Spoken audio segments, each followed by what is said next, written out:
ಮತ್ತೆ ಗುರು ಬದಲಾಗ್ತಾನೆ ಅನ್ನೋ ಕೇಳ್ಪಡ್ತಾ ಇದೀವಿ. ಇದು ಈ ಗುರುಬಲ ನನ್ಗೆ ಇದೆ ಅಂತ ಅನ್ಕೊಂಡಿರೋರ್ಗೆ ಗುರುಬಲ ಇಲ್ದಂಗ್ ಆಗುವಂತದ್ದು ಅಥವಾ ಇಲ್ದೇ ಇರೋರ್ಗೆ ಬರುವಂತದ್ದು ಈ ರೀತಿ ಎಲ್ಲ ಕೂಡ ಆಗತ್ತಾ? 12 ರಾಶಿಗಳ ಮೇಲೆ ಕೂಡ ಇದು ಪ್ರಭಾವ ಅನ್ನುವಂಥದ್ದು ಬೀರುತ್ತಾ? ಆ ಕರ್ಕಾಟಕ ರಾಶಿಗೆ ಬಂದಾಗ ಅದರಲ್ಲೂ ಗುರುವಿಗೆ ಉಚ್ಚ ಸ್ಥಾನ. ಕರ್ಕಾಟಕ ರಾಶಿ ಲಗ್ನದಲ್ಲೇ ಗುರು ಇದ್ದರೆ ಲಕ್ಷ ದೋಷಗಳನ್ನು ತೆಗೆಯುವ ಶಕ್ತಿ ಇರುತ್ತೆ. ಗುರುಗ್ರಹ ಇರೋದು ನಮಗೆ ಏನು ಬೇಕುಗಳು ಅಂತ ಇದಾವೆ, ಬೇಡಗಳಲ್ಲ, ಬೇಕುಗಳು ಅಂತ ಇದ್ದಾವೋ ಅದೆಲ್ಲದಕ್ಕೂ ಕಾರಕವ. ದೇವಾನಾಂಚ ಋಷೀಣಾಂಚ ಗುರುಂ ಕಾಂಚನ ಸನ್ನಿಭಂ. ನಮ್ಮ ಬುದ್ಧಿಯಲ್ಲಿ ಪ್ರಧಾನವಾಗಿರುವ ಪಾತ್ರವನ್ನು ವಹಿಸುವ ಮುಖಾಂತರ ತ್ರಿಲೋಕೇಶಂ, 3 ಲೋಕಗಳಿಗೂ ಒಡೆಯನವನ. ಅವರು ಮಣ್ಣು ಮುಟ್ಟಿದ್ರು ಬಂಗಾರ ಆಗುವಂಥದ್ದು. ಅಷ್ಟು ಇನ್ನು ನಾನು ಬೇರೆ ಏನೇನೋ ಹುಡುಕಿ ಹೇಳೋದೇ ಬೇಡ ನಿಮಗೆ. ಈ ದಾರಿದ್ರ್ಯ ಪಾಪ ಯಾಕೆ ಬಂತು ಅಂತಂದ್ರೆ ನಿನ್ನ ಜನ್ಮದಲ್ಲಿ ದಾನನೇ ಮಾಡಲಿಲ್ಲ, ಅದಕ್ಕಾಗಿ ಬಂದಿರೋದು. ಗುರುವಾರ ಮಂಗಳವಾರ ಯಾವುದಾದ್ರೂ ಕ್ಷೇತ್ರಗಳಿಗೆ ಹೋಗಿ ಬನ್ನಿ. ಆ ಕ್ಷೇತ್ರಗಳಿಗೆ ಹೋಗಿ ದಾನ ಏನೋ ಕೊಡಿಯಪ್ಪ, ದಾನಕ್ಕೆ ದರಿದ್ರ ಹೋಗಲಾಡುವ ಶಕ್ತಿ ಇದೆ. ನಮಸ್ಕಾರ, ಶುಭೋದಯ ಪ್ರೀತಿಯ ವೀಕ್ಷಕರೆಲ್ಲರಿಗೂ ಸಂಕಲ್ಪ ಸಿದ್ಧಿ ಕಾರ್ಯಕ್ರಮಕ್ಕೆ ಆತ್ಮೀಯ ಪ್ರೀತಿಯ ಸ್ವಾಗತ ಹೇಳ್ತಾ ಇರೋದು ನಾನು ಅನುಷಾ. ಮೊದಲನೇ ಬಾರಿ ನಮ್ಮ ಚಾನಲ್ ವೀಕ್ಷಿಸ್ತಿದ್ದೀರಾ ಅಂತಂದ್ರೆ ಈಗಲೇ ನಮ್ಮ ಚಾನೆಲ್ನ ಸಬ್ಸ್ಕ್ರೈಬ್ ಮಾಡಿ, ನಮ್ಮ ವಿಡಿಯೋಸ್ನ ಲೈಕ್ ಮಾಡಿ. ಏನು ಎಂದಿನಂತೆ ಕಾರ್ಯಕ್ರಮದಲ್ಲಿ ನಮ್ಮ ಜೊತೆಲಿದ್ದಾರೆ ಸ್ಪಿರಿಚುವಲ್ ಗುರು ಡಾಕ್ಟರ್ ವಿಷ್ಣುದತ್ತ ಗುರುಜಿಯವರು. ಗುರುಗಳನ್ನ ಕಾರ್ಯಕ್ರಮಕ್ಕೆ ಬರ್ಮಾಡ್ಕೊಳ್ಳೋಣ. ನಮಸ್ತೆ ಗುರುಗಳೇ, ಕಾರ್ಯಕ್ರಮಕ್ಕೆ ಭಕ್ತಿಯ ಸ್ವಾಗತ.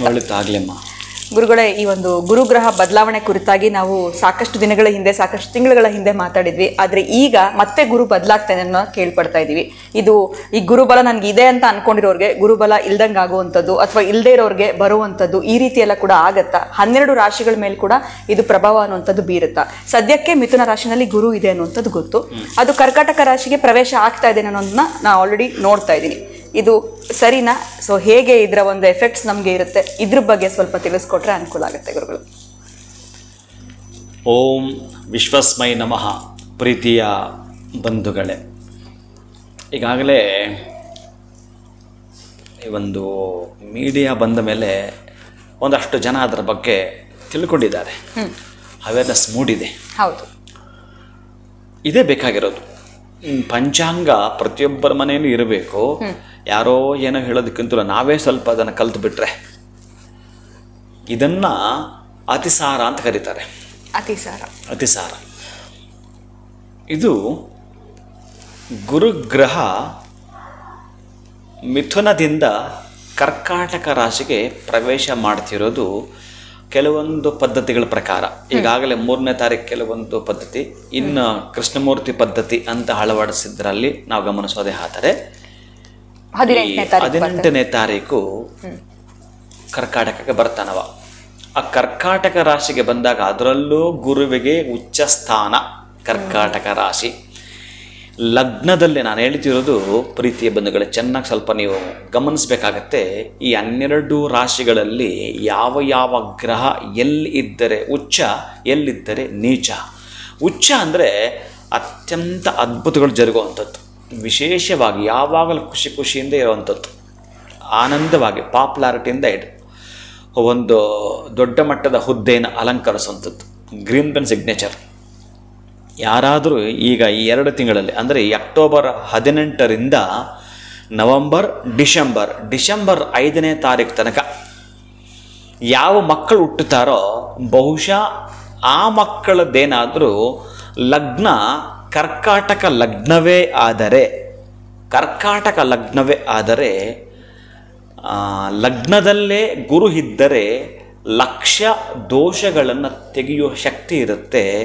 ಗುರುಗ್ರಹ ಇರುವಂಥದ್ದು ಅದು ಬೇರೆ ಯಾವುದೇ ಲಗ್ನ ಆಗಿದ್ದರೂ ಕೂಡ, ಒಟ್ಟಾರೆ ಲಗ್ನದಲ್ಲಿ ಗುರು ಸ್ಥಿತನಾಗಿದ್ದರೆ ಲಗ್ನದಲ್ಲಿ ದೋಷಗಳನ್ನು ತೆಗೆತಕ್ಕಂಥ ಎಷ್ಟು ಲಕ್ಷ ದೋಷಗಳನ್ನು ತೆಗೆಯುವಂಥ ಶಕ್ತಿ ಸಾಮರ್ಥ್ಯ ಗುರುಗ್ರಹಕ್ಕೆ ಇದೆ.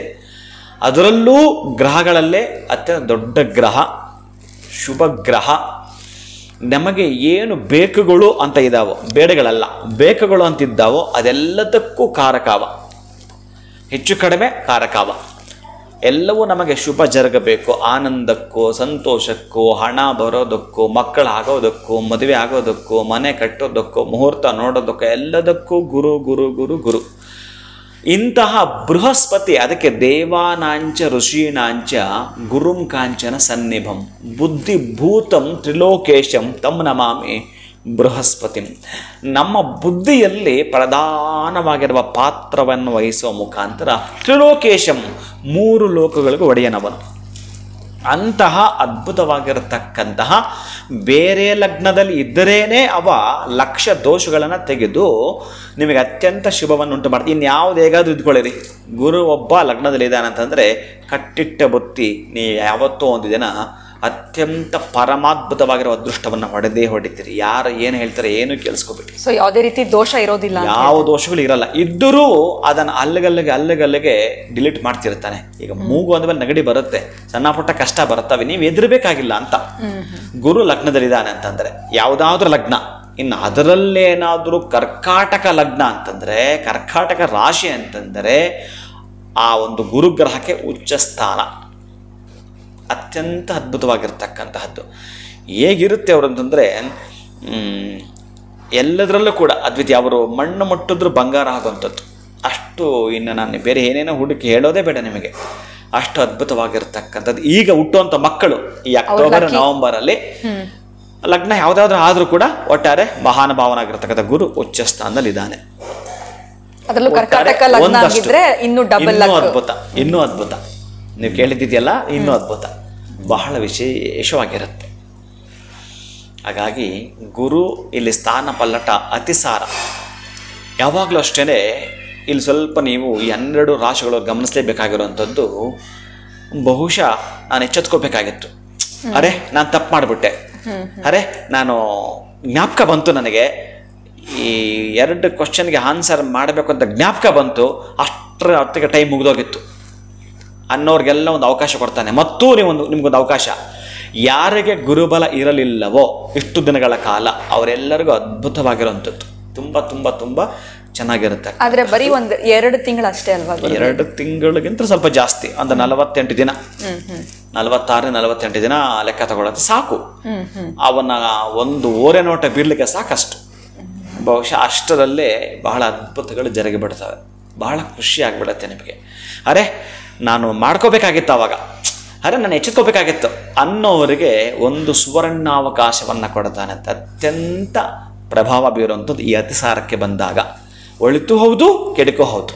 ಆ ಒಳಿತು ಯಾವುದು, ಕೆಡುಕು ಯಾವುದು ಅಂತಕ್ಕಂಥದ್ದು. ಅದರಲ್ಲೂ ನಾನು ಹೇಳ್ತಿರೋದು ಆ 12 ರಾಶಿಗಳವರು ಏನಿದ್ದೀರೋ ಅಂತ 12 ರಾಶಿಗಳವರು ಗುರುವಿನ ಕ್ಷೇತ್ರಗಳು ಯಾವ ಇದಾವೋ ನೀವೊಂದು ಸಲ ಈ 2 ತಿಂಗಳಲ್ಲೂ ಕೂಡ ಸಾಯಿಬಾಬಾರ ದೇವಾಲಯಕ್ಕೆ ಹೋಗ್ತಿರೋ, ದತ್ತಾತ್ರೇಯನ ದೇವಸ್ಥಾನಕ್ಕೆ ಹೋಗ್ತಿರೋ, ದಕ್ಷಿಣಾಮೂರ್ತಿಯ ದೇಗುಲಕ್ಕೆ ಹೋಗ್ತಿರೋ, ಎಲ್ಲಿ ನಿಮಗೆ ಕ್ಷೇತ್ರಗಳಂತಿದ್ದಾವೋ ಗುರು ಸೇವೆಯನ್ನು ಮಾಡಿ ಯಾರೂ ಕೆಟ್ಟದ್ದು ಅಂತ ನಿಮಗೆ ಯಾರಾದರೂ ಹೇಳಿದ್ದರೆ, ತಿಳಿಯಪಡಿಸಿದ್ದರೆ ತುಂಬ ನಿಮಗೆ ಕೆಡುಕಾಗ್ಬಿಡತ್ತೆ ಅನ್ನೋರು ಏನಾದರೂ ಗುರು ಮ್ಯಾಟ್ರ್ ಅಂತ ಬಂದಾಗ ಇಲ್ಲಿ ಕೆಡುಕು ಅನ್ನೋ ಪದವೇ ಇಲ್ಲ.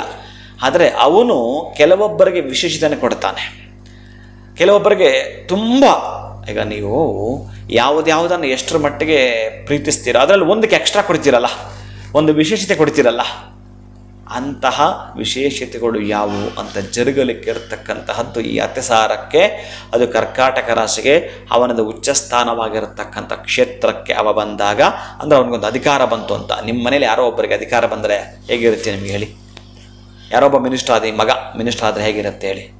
ಇಷ್ಟು ದಿವಸ MLA ಆಗಿದ್ದ, ಈಗ ಮಿನಿಸ್ಟರ್ ಪೋಸ್ಟ್, ಸಚಿವನ ಒಂದು ಪೋಸ್ಟ್ ಕೊಟ್ಟಿದ್ದಾರೆ ಅಂತಂದು ಹೇಗಿರುತ್ತೆ ಹೇಳಿ? ಅಥವಾ MLAನೇ ಆಗಿಲ್ಲ, MLA ಆದ ಅಂದ್ಕೊಂಡು ಎಷ್ಟು ಖುಷಿ ಇರುತ್ತೆ ಹೇಳಿ? ಹಾಗೆ ಈ ಅವಕಾಶ ವಂಚಿತರು ಯಾರು ಇರ್ತಾರೋ ಅಂತಹ ಅವಕಾಶ ವಂಚಿತರಿಗೆ ಒಂದು ಸುವರ್ಣ ಅವಕಾಶವನ್ನು ಈ ಬೃಹಸ್ಪತಿ ದಯಪಾಲಿಸ್ತಾನೆ. ಅದು ಯಾವುದು ಅಂತಂದರೆ, ಈಗ ಮೇಷರಾಶಿಯಿಂದ ನಾವು ಬರೋಣ ಯಾರ್ಯಾರಿಗೆ ಅಂತಕ್ಕಂಥದ್ದು. ಮೇಷರಾಶಿಗೆ ಮೇಷ, ವೃಷಭ, ಮಿಥುನ, ಕಟಕ ಎಷ್ಟನೇದು? 4ನೇದು. 4ನೇ ಮನೆಗೆ ಬಂದಿದ್ದಾನೆ. ಗುರುಬಲವಿಲ್ಲ, ಮೇಷರಾಶಿ ಗುರುಬಲ. ಹಾಗಂತೇಳಿ ಈ ಹಿಂದೆನೂ ಇರಲಿಲ್ಲ ಅವರಿಗೆ, ಈ ಹಿಂದೇನೂ ಇರಲಿಲ್ಲ. 3ನೇ ಮನೆ ಇತ್ತು, ಈಗ 4ನೇ ಮನೆಗೆ ಹೋಗಿದ್ದಾನೆ, ಗುರುಬಲ ಇಲ್ಲ. ಹೋದ್ರೆ 4ನೇ ಮನೆಗೆ ಗುರು ಇದ್ದಾಗ ಏನು ಮಾಡುತ್ತಾನೆ, ಅದನ್ನು ಏನು ಕರೀತಾರೆ? ಚತುರ್ಥ ಸ್ಥಾನವನ್ನು ಕುಟುಂಬ ಸ್ಥಾನ ಅಂತ ಕರೀತಾರೆ, ಮಾತೃಸ್ಥಾನ ಅಂತಲೂ ಕರೀತಾರೆ. ಅಂತಹ ಆ ಕುಟುಂಬ ಸ್ಥಾನದಲ್ಲಿ ಗುರು ಹೋಗಿದ್ದಾನೆ. ಅಲ್ಲಿ ಉಚ್ಚ ಸ್ಥಿತಿಯಲ್ಲಿದ್ದಾಗ ಆಮೇಲೆ ಈ ಒಂದು ಮೇಷರಾಶಿ ಅಧಿಪತಿ ಏನಿದಾನಲ್ಲ ಕುಜ, ಕುಜ ಮತ್ತು ಗುರುವಿನ ಸಂಬಂಧ ಇದೆಯಲ್ಲ, ಅತ್ಯಂತ ಪರಮ ಪವಿತ್ರವಾಗಿರ್ತಕ್ಕಂತಹ ಸ್ನೇಹ ಸಂಬಂಧ. ನೀವೇನಾದರೂ ಎಲ್ಲೋ ಒಂದು ಕಡೆ ಮಾರ್ಮಿಕವಾಗಿ ಏನೋ ಮಾಡ್ತಿದ್ರಿ, ಕೈಗೆಟಕಿದ್ದು, ಗುರುಬಲ ಇಲ್ಲ, ಚೆನ್ನಾಗಿ ಜ್ಞಾಪಕ ಇಟ್ಕೊಳ್ಳಿ. ಆದರೆ ಗುರು ನಿಮಗೆ ಏನು ಕೊಡಬಹುದು ಅಂತಂದರೆ ಮತ್ತೊಬ್ಬರ ಕಡೆಯಿಂದ, ಇನ್ನೊಬ್ಬರ ಕಡೆಯಿಂದ ಈ ಒಂದು ಮಿರಾಕಲ್ ಮಾಡಿಸ್ತಕ್ಕಂತಹದ್ದು. ಈಗ ನೀವು ಅಂದುಕೊಂಡಿರ್ತ ನಂಗೆ ಅದು ಬೇಕು ಅಂತ, ನಿಮ್ಮ ಹತ್ರ ತಗೊಳ್ಳೋಕ್ಕೆ ಹಣ ಇಲ್ಲ, ಪಡ್ಕೊಳ್ಳೋಕ್ಕೆ ಸಾಧ್ಯ ಇಲ್ಲ, ಇನ್ನೊಬ್ಬರ ಮುಖಾಂತರ ತಗೊಳ್ತೆ ಬೇಕಾಗತ್ತೆ.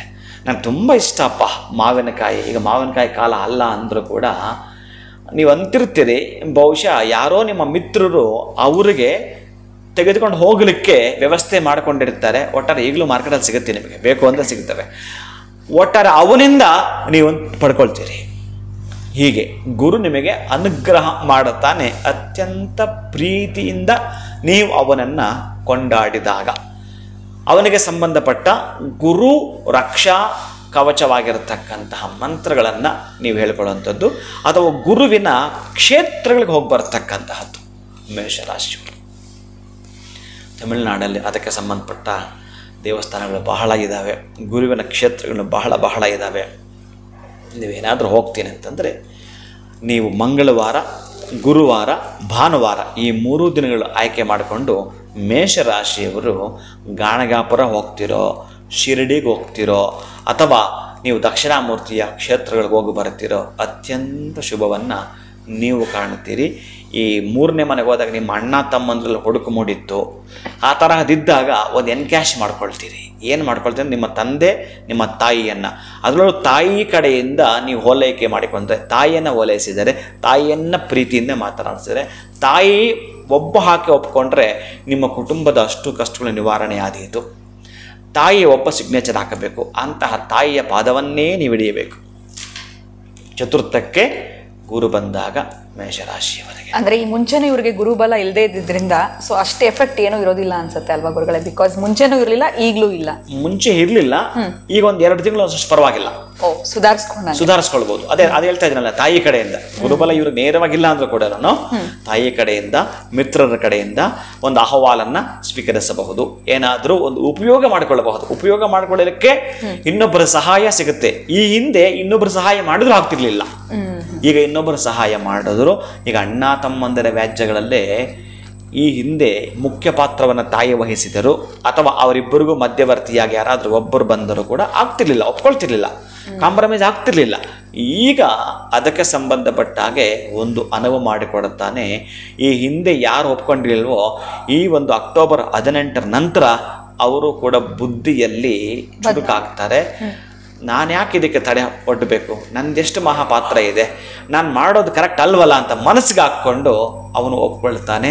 ತಾಯಿ ಹೇಳಿದರೆ ಮಾತ್ರ, ಅಥವಾ ಇಬ್ಬರಿಗೂ ಸಂಬಂಧಪಟ್ಟ ಒಬ್ಬ ಮಿತ್ರ ಇಲ್ಲಿ ಪ್ರವೇಶವಾದರೆ ಮಾತ್ರ ನಿಮಗೆ ಗುರುವು ಅನುವು ಮಾಡಿಕೊಡುತ್ತಾನೆ. ಗುರು ಗ್ರಹ ಅವನ ಒಳಗಡೆ ಪ್ರವೇಶವಾಗಿ ಏನೋ ಒಂದಷ್ಟು ಬದಲಾವಣೆ ಅಂತೂ ತಂದು ಕೊಡುತ್ತಾನೆ. ನೇರವಾಗಿ ನಿಮ್ಮಿಂದ ಅಲ್ಲದಿದ್ದರೂ ಮತ್ತೊಬ್ಬರಿಂದ ಸಹಾಯವನ್ನು. ಅದಕ್ಕೆ ನಾನು ಹೇಳಿದ್ದು, ಭಾನುವಾರ ನೀವು, ಗುರುವಾರ, ಮಂಗಳವಾರ ಯಾವುದಾದ್ರೂ ಕ್ಷೇತ್ರಗಳಿಗೆ ಹೋಗಿ ಬನ್ನಿ. ಆ ಕ್ಷೇತ್ರಗಳಿಗೆ ಹೋಗಿ ಅಲ್ಲೊಂದಷ್ಟು ಆರೆಂಜ್ ಫ್ರೂಟ್ ಕೊಡ್ತೀರೋ, ಅಥವಾ ದಾನ ಏನೋ ಕೊಡಿಯಪ್ಪ. ದಾನಕ್ಕೆ ದರಿದ್ರ ಹೋಗಲಾಡಿಸೋ ಶಕ್ತಿ ಇದೆ. ಅದೊಂದು ದೊಡ್ಡ ಸಬ್ಜೆಕ್ಟ್. ಒಂದು ದಿವಸ ಅದನ್ನು ಪುರಾಣದ ಹೇಳಿದ ಪ್ರಕಾರ ಯಾಕೆ ನಮಗೆ ಆರ್ಥಿಕ ಕಷ್ಟಗಳು ಬರ್ತವೆ ಅಂತ ಒಂದೇ ಉತ್ತರ ಕೊಡ್ತಾನೆ. ಅದಕ್ಕೆ ತುಂಬ ಚೆನ್ನಾಗಿದೆ. ಮಹಾವಿಷ್ಣುನೇ ಹೇಳ್ತಾನೆ ಅದನ್ನು. ಯಾಕೆ ನಮಗೆ ಹೆಜ್ಜೆ ಹೆಜ್ಜೆಗೂ ಆರ್ಥಿಕದ್ದು ತುಂಬ ತೊಂದರೆ ಬರುತ್ತೆ ಅಂತಂದರೆ, ಇಂದಿನ ಜನ್ಮ, ಅದರಿಂದಿನ ಜನ್ಮ, ಅದರ ಹಿಂದಿನದ್ದು ಏನೇನೇನೇನು ಮಾಡಿತ್ತೋ ಅದೆಲ್ಲ ತೊಲಗಿಸುವಂಥ ಒಂದು ಶಕ್ತಿ ಒಂದು ಮಂತ್ರಕ್ಕಿದೆ ಪ್ರೀತಿಯ ಬಂಧುಗಳೇ. ಆ ಮಹಾವಿಷ್ಣುನೇ ಅದನ್ನು ಹೇಳಿರ್ತಾನೆ. ನಮಗೆ ಆರ್ಥಿಕ ತೊಂದರೆಗಳು ಹೆಜ್ಜೆಜ್ಜಿಗೆ ಬರಲಿಕ್ಕೆ ಕಾರಣ ದಾರಿದ್ರ್ಯ ಮತ್ತು ಪಾಪ. ಈ ದಾರಿದ್ರ್ಯ ಪಾಪ ಹೇಗೆ ಬಂತು ಅಂತಂದರೆ, ನಿನ್ನ ಜನ್ಮದಲ್ಲಿ ದಾನನೇ ಮಾಡಲಿಲ್ಲ, ಅದಕ್ಕಾಗಿ ಬಂದಿರೋದು. ಈಗ ನಮಗಾಗಿ ಆಗಬಾರ್ದು ಅಂತಂದರೆ, ಒಂದು ಖುಷಿಯಾಗಿ ನಿಮ್ಮ ಕೈಯಲ್ಲಿ ಬಡವರಿಗೋ, ಒಟ್ಟಾರೆ ವೃದ್ಧರಿಗೋ, ಒಟ್ಟಾರೆ ಅಶಕ್ತರಿಗೆ ಅವರಿಗೆ ಅವಶ್ಯಕತೆ ಇರತಕ್ಕಂಥ ದಾನ ಮಾಡಿ ನೋಡಿ. ಈ ಬಂದಿರತಕ್ಕಂಥ ಈ ಶುಭದ ಪರ್ವಕಾಲ ನಿಮ್ಗೆ ಅರ್ಥ ಆಗತ್ತೆ. ಖಂಡಿತ. ಸೊ ಮೇಷ ರಾಶಿಯವರಿಗೆ ಹೇಗಿದೆ ಈ ಒಂದು ಗುರು ಬದಲಾಗ್ತಾ ಇರೋದ್ರಿಂದ ಅನ್ನೋದನ್ನ ನಾವು ತಿಳ್ಕೊಂಡ್ವಿ. ಜೊತೆಗೆ ಅವರು ಗುರುಕ್ಷೇತ್ರಗಳಿಗೆ ಭೇಟಿ ನೀಡೋದು ಕೂಡ ಉತ್ತಮ ಅಂತ ಹೇಳಿದ್ರಿ. ಇನ್ನು ವೃಷಭ ರಾಶಿಯವರಿಗೆ ಇಷ್ಟು ದಿನಗಳ ಕಾಲ ಗುರುಬಲ ಇತ್ತು, ಈಗ ನೆಕ್ಸ್ಟ್ ಏನಾಗುತ್ತೆ ಗುರುಗಳ ವೃಷಭ ರಾಶಿಯವ್ರಿಗೆ ಹೇಗಿದೆ?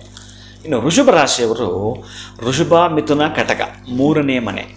ಆ ಕರ್ಕಾಟಕದಲ್ಲಿರ್ತಕ್ಕಂತಹ ಚಂದ್ರ ಮತ್ತು ಈ ಒಂದು ವೃಷಭ ರಾಶಿಗೆ ಸಂಬಂಧಪಟ್ಟವ ಶುಕ್ರ, ಅದರಲ್ಲೂ ಈ ಒಂದು ಗುರುಗ್ರಹ